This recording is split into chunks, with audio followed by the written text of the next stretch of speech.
Yahudilerin Roma İmparatorluğu'na karşı gerçekleştirdiği üç büyük kalkışmanın ilki, 1. Yahudi isyanı, milattan sonra 66 yılında alev aldı ve 73'te çölün ortasında bir kayalıkta, Masada da söndü. Bu anlatıda isyanın nedenlerini, safhalarını ve sonuçlarını ele alıyoruz. Hem Roma'nın imparatorluk refleksleri, hem de Kudüs'ün iç siyasetinin karmaşası içinde. Devam etmeden önce yeni bölümleri kaçırmamak ve kanalıma destek olmanız için abone olmanız ve bir beğeni bırakmanız harika olur. Roma, dönemin en örgütlü askeri gücüydü. Eyaletleri, vergi ve asayiş mantığıyla yönetiyordu. Fakat Yahudiye coğrafyasında 3 gerilim hattı üst üste bindi. Bir dini ve kültürel gerilim. Kentlerdeki Helenleşme baskısıyla yerel Yahudi dindarlığı arasındaki sürtüşme. 2. Ekonomik ve idari baskı. Valilerin keyfi vergi uygulamaları, tapınak ekonomisine müdahaleler. 3. Toplumsal kırılma. Kentli Yunan gruplar ile Yahudiler arasında büyüyen husumet ve bunu bastırmakta yetersiz kalan Roma yönetimi. Fitili ateşleyen olayları şu şekilde açıklayabiliriz. Kudüs ve çevresinde Yunan-Yahudi sürtüşmesinin şiddete dönmesi ve ardından Roma vatandaşlarına yönelik saldırıların başlamasıydı. Roma sert karşılık verdi. Bazı kaynaklar, tapınak çevresinde girişilen bir harekatta binlerce kişinin katledildiğini aktarır. Bu kanlı yanıt isyanı söndürmedi, tersine topyekün ayaklanmayı hızlandırdı. Yerel yönetimde Roma'ya bağlı Kral II. Herodes Agrippa, Kudüs'ten kaçtı.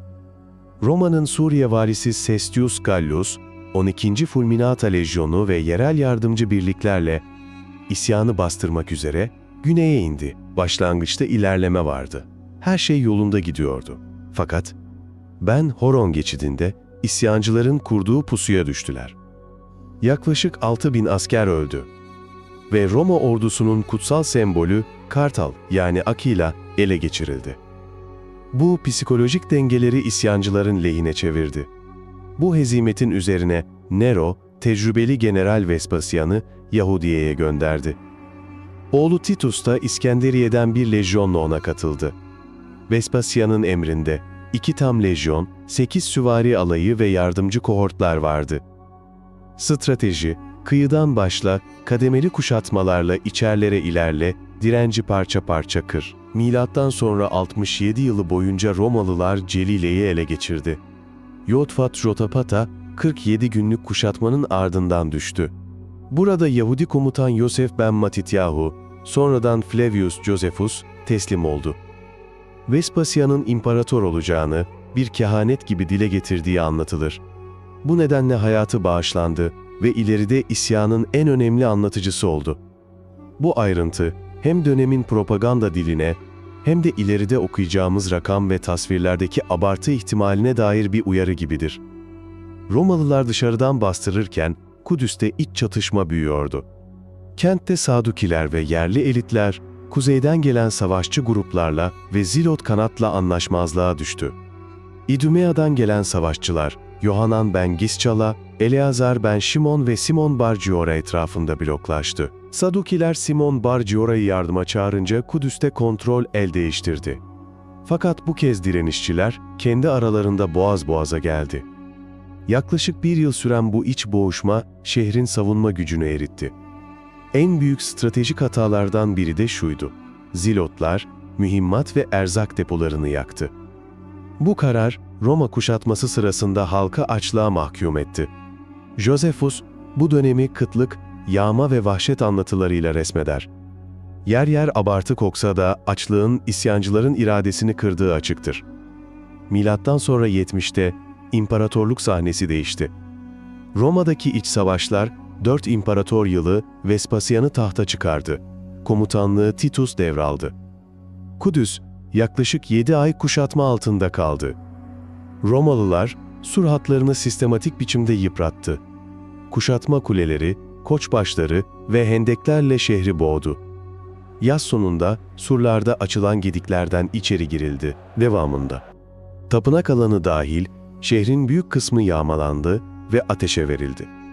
Antik kaynaklar, özellikle Josephus, ölü sayısını milyonu aşan rakamlarla verir. Modern tarihçiler, bu rakamın abartılı olma ihtimalini yüksek görür.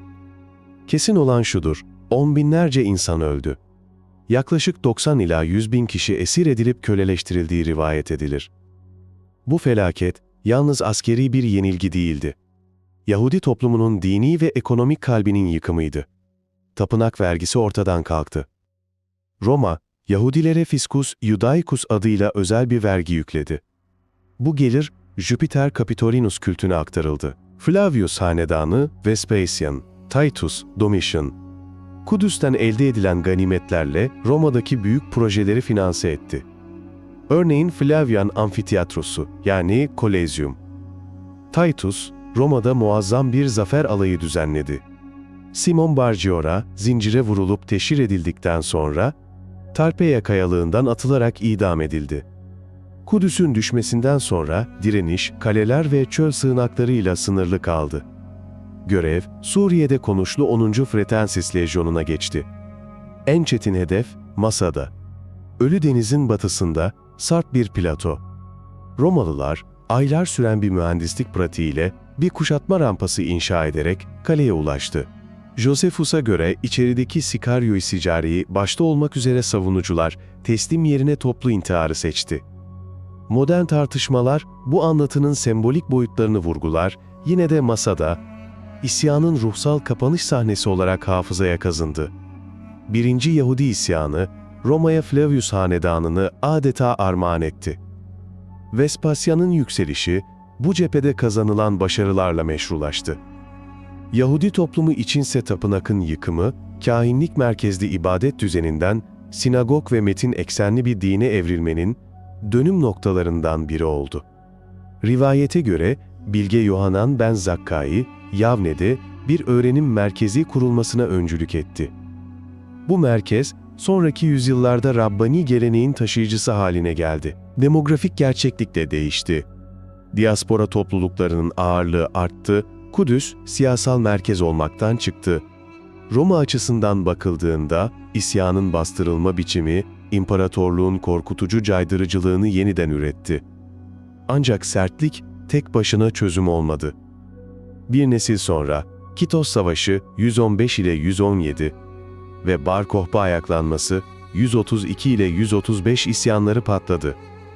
Yani kısa vadeli askeri zafer, uzun vadeli siyasi huzur anlamına gelmedi. 1. Yahudi isyanı, yalnızca Roma kazandı cümlesiyle özetlenemez.